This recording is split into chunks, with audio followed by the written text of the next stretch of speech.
Kirby Air Ride, Sphinx and the Cursed Mummy, and it versus its metal arms glitch in the system against Kaya, the Dark Lineage.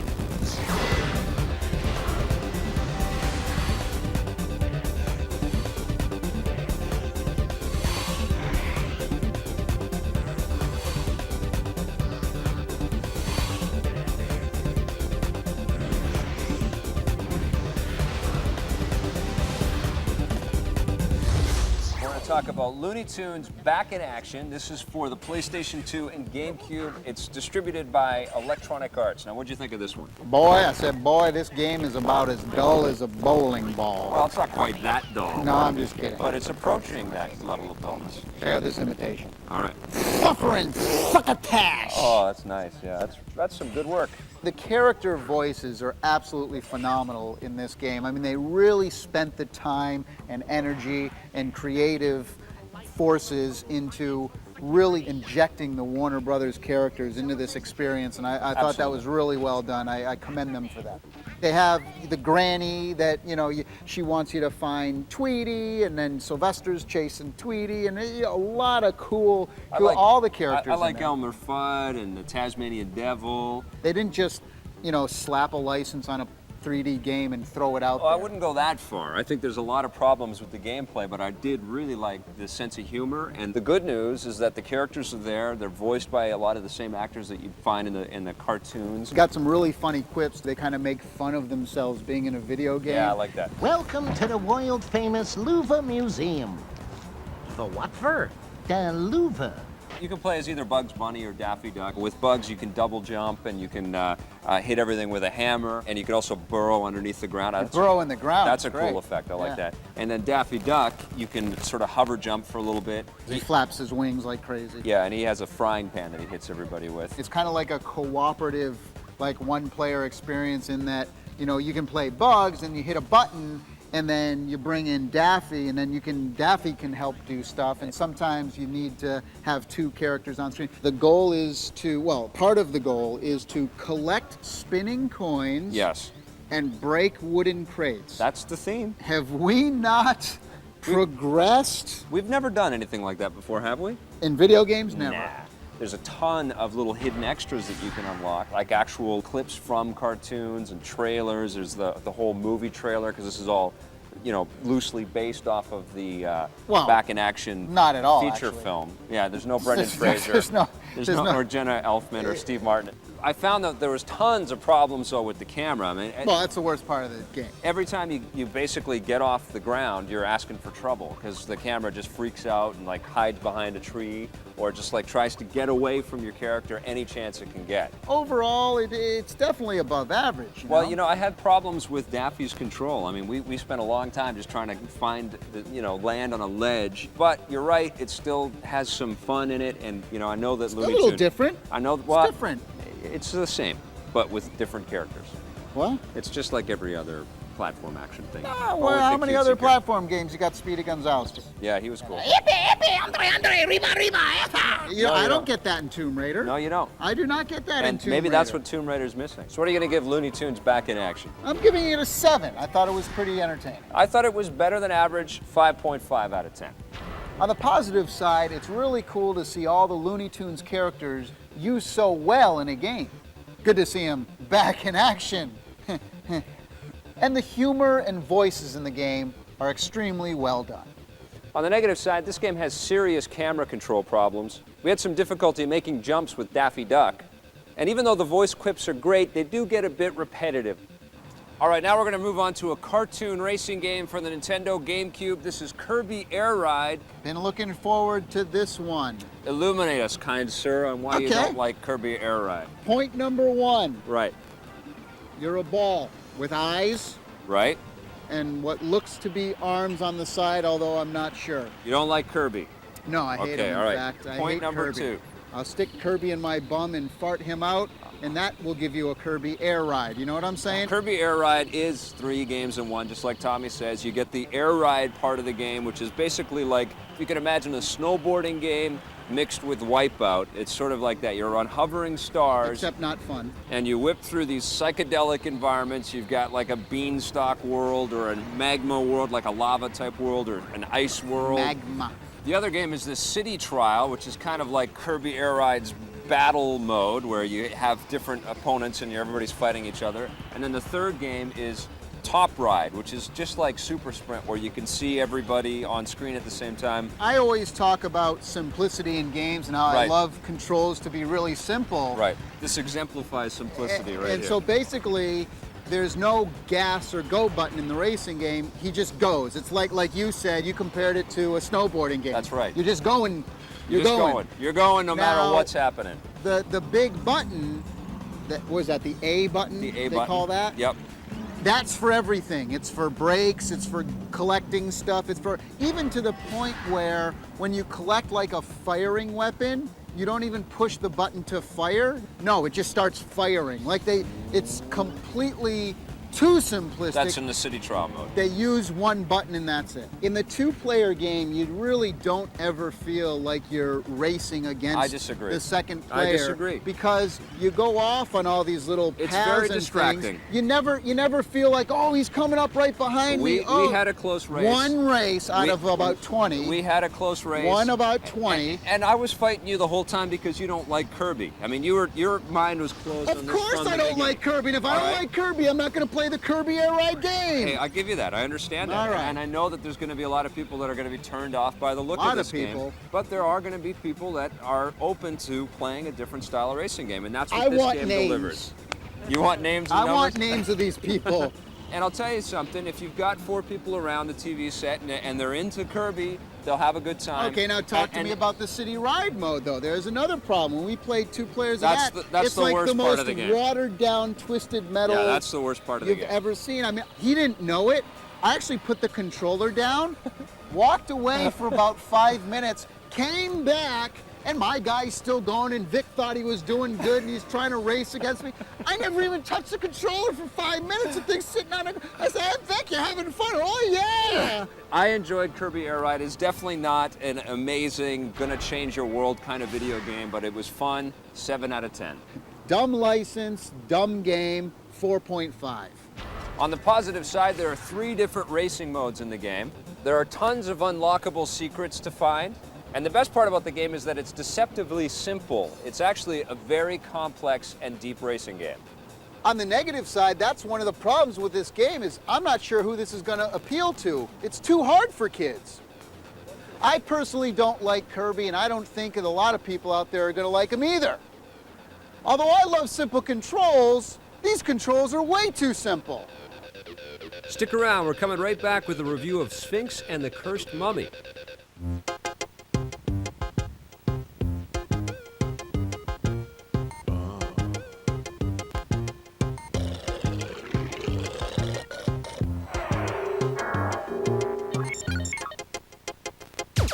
Brought to you by the United States Air Force. Cross into the blue. Give me a backpack.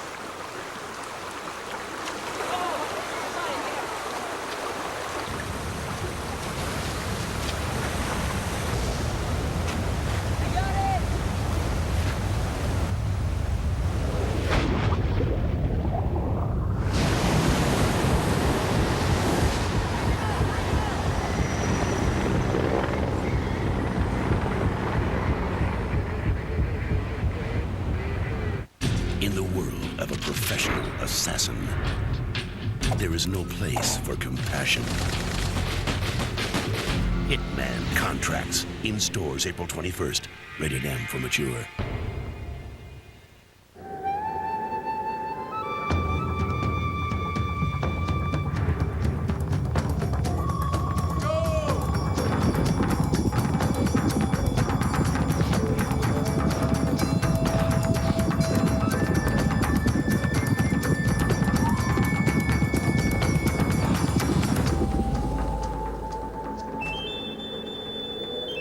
These guys win every year.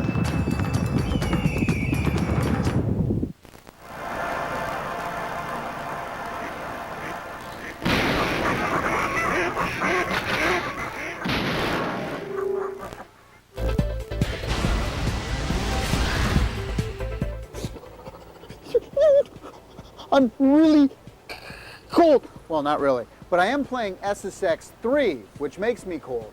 Now, SSX is all about speed down the mountain and freaky moves and action adventure and stuff. Now, this game, although it has the 3D worlds, really doesn't have that cutting edge action and speed that you're used to in the SSX franchise.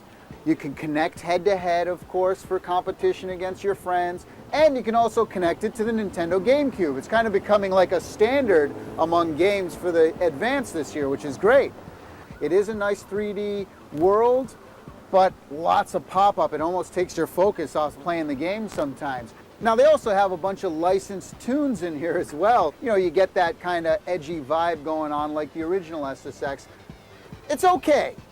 If you're a snowboarding freak, you're gonna dig it, but like I said, it's okay. It really has some speed issues, which I wish could be resolved. Overall, I'm gonna give it a 7.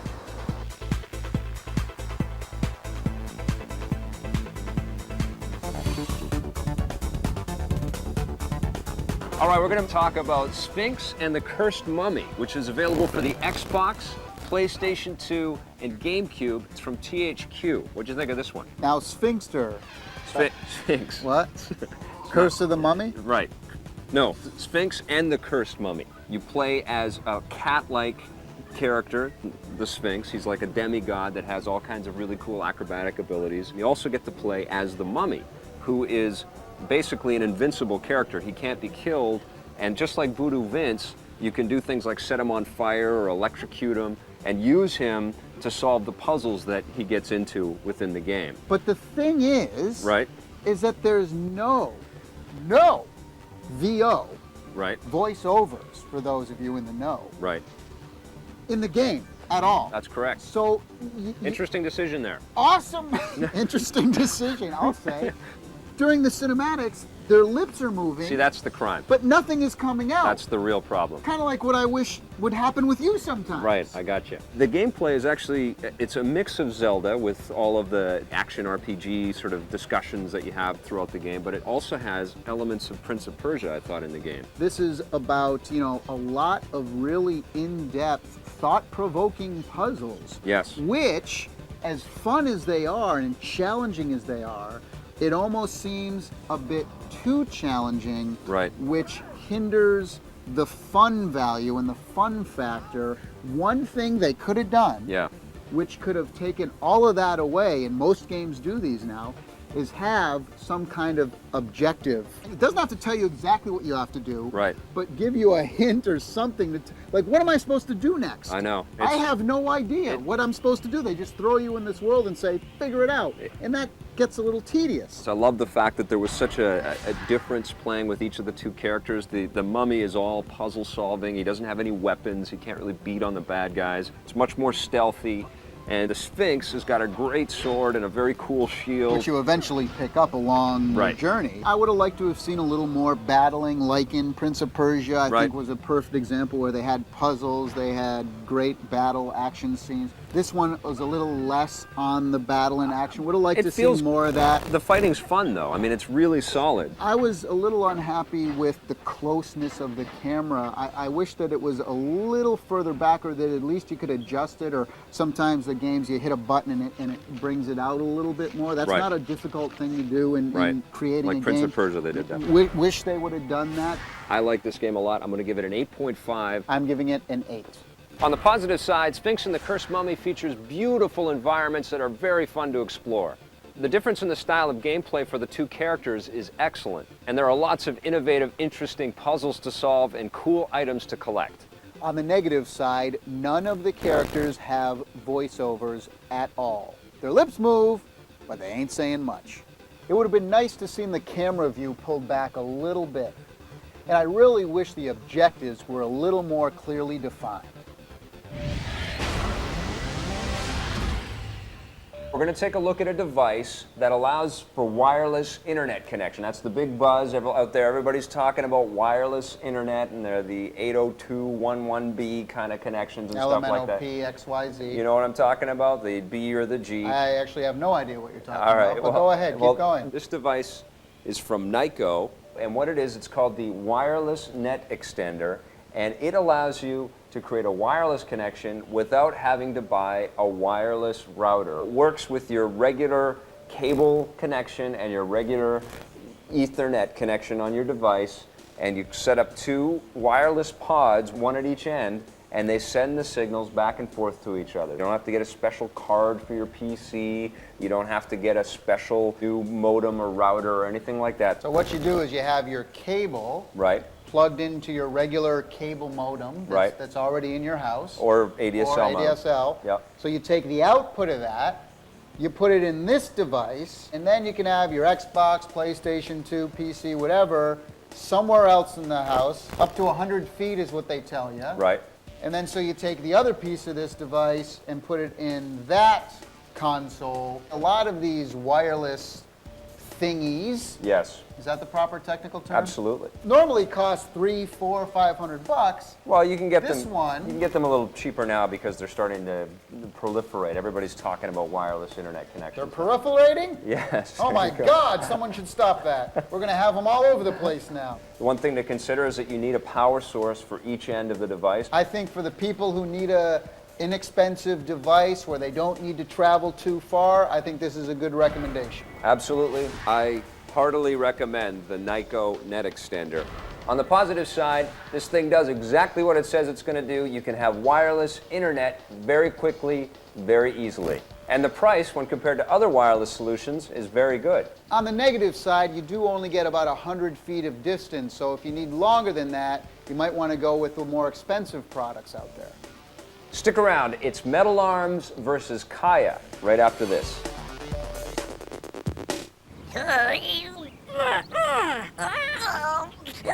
That's it. Flip to the right. Oh! Oops. Buried Treasure is brought to you by EB Games. Hey, here's a good one right here. Excite Bike 64 for the N64. Now, I gotta say, one of the best games on the NES, and it is actually in the arcades as well, Excite Bike. You remember this game?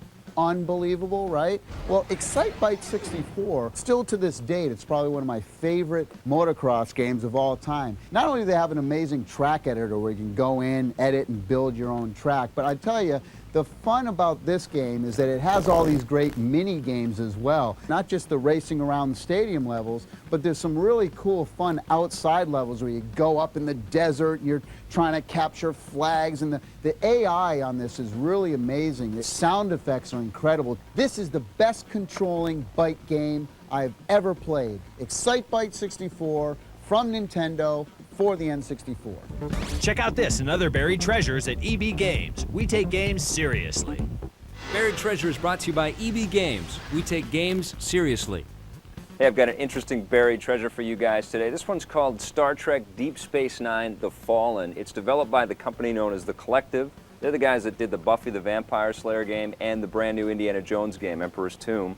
And this one really shows off where the company was headed. It's a third-person action game, but it also has the first-person shooter type elements in it. There's lots of weapons to collect. There's bladed weapons and all kinds of projectile type weapons.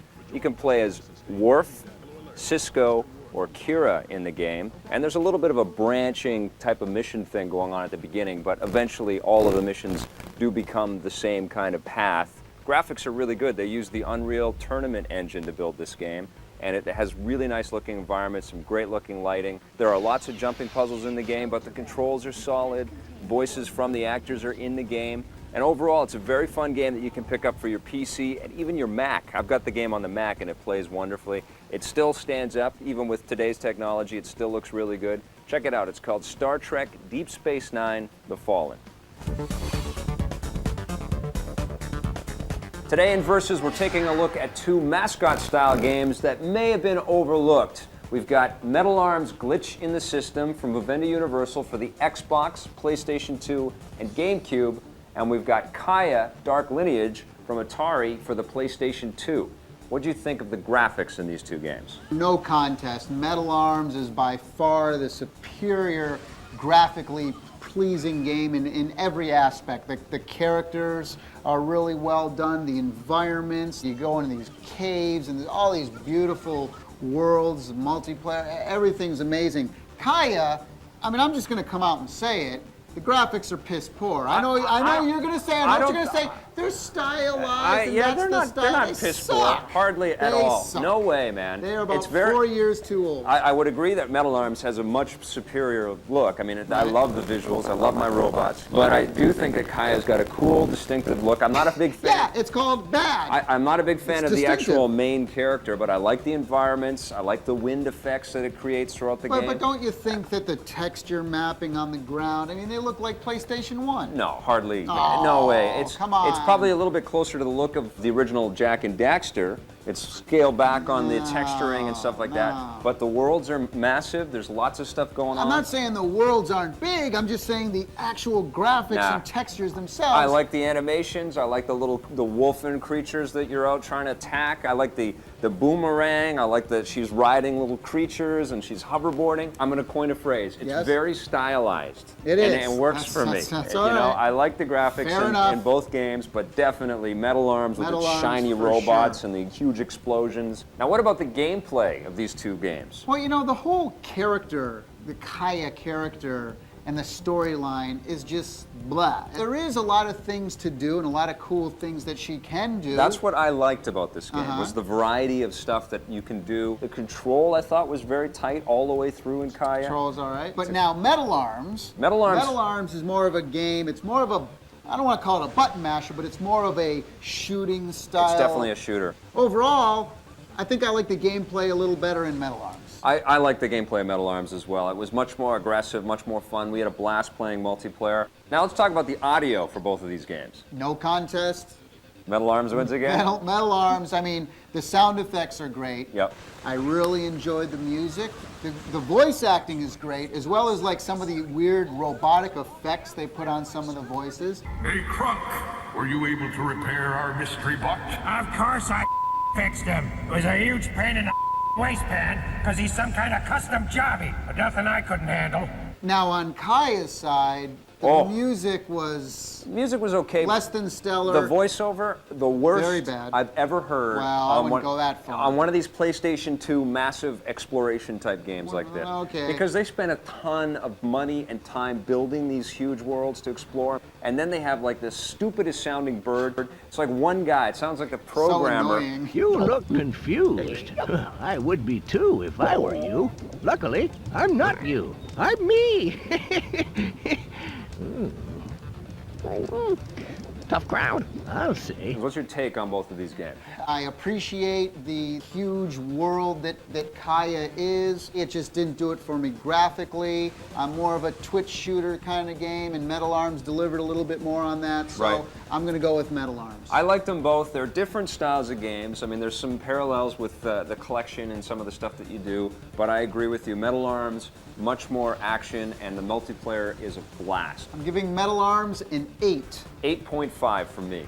What about Kaya Dark Lineage? Kaya gets the 7. I'm going to give Kaya an 8. Well, it looks like Metal Arms seems to be our clear winner. Absolutely. Make sure you take a look for that one. Today on the show, we took a look at Looney Tunes back in action for the PlayStation 2, but it's also available for the GameCube. There are cool characters in this game, and they've got funny one-liners, but there's some big camera and control problems in this one. On the GameCube, we looked at Kirby Air Ride from Nintendo. I love the fact that there were 3 different racing modes in this game. Tommy, well, he's got a hate-on for Kirby.